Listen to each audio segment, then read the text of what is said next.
ఎందుకంటే పైన జాతీయ స్థాయిలో మిత్రపక్షాలు కదా. దాన్ని అడ్వాంటేజ్గా తీసుకుని భయోత్పాతాన్ని సృష్టించారు కమ్యూనిస్టులు.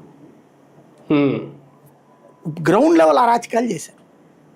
కాంగ్రెస్ నాయకులు చూసి చూడనట్టు పోయారు.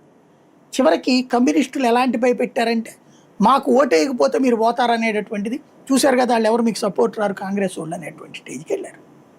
కాంగ్రెస్ వాళ్ళ యొక్క ఆ జాతీయ నాయకత్వంతో ఆలోచించి లోకల్గా ఒకళ్ళకొకళ్ళు కొట్టుకునే జబ్బుతో కమ్యూనిస్టులకి సపోర్ట్గా ఉండేది. కిందసారి కనుక వీళ్ళు కొట్టుకు వచ్చి కేసీఆర్కి తెలంగాణలో ప్రభుత్వాన్ని అప్పచెప్పినట్టు చేశారు ఆ రోజున కమ్యూనిస్టులు.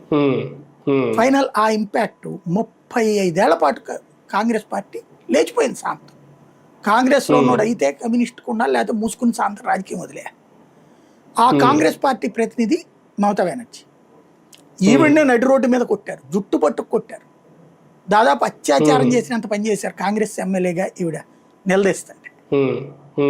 3 టర్ములు కొట్లాడింది ఈవిడ. 3 టర్ములు కమ్యూనిస్టులతో, 6 టర్ముల్లో 3 టర్ములు కొట్లాడింది ఈవిడ. కొట్లాడటం కరెక్ట్గా ఎలక్షన్స్ టైంకి కాంగ్రెస్ అధిష్టానం కమ్యూనిస్టులకు సపోర్ట్ చేయడం. చివరికి ఈవిడేమో తన్నులు తిని రోడ్డున ఉంటాం. విరక్తి చెంది 2011 అప్పుడు తృణమూల్ కాంగ్రెస్ అని పార్టీ పెట్టి గట్టిగా నిలబడేటప్పటికి అప్పుడు కాంగ్రెస్ తన పని అయిపోయింది అన్నది తెలిసింది.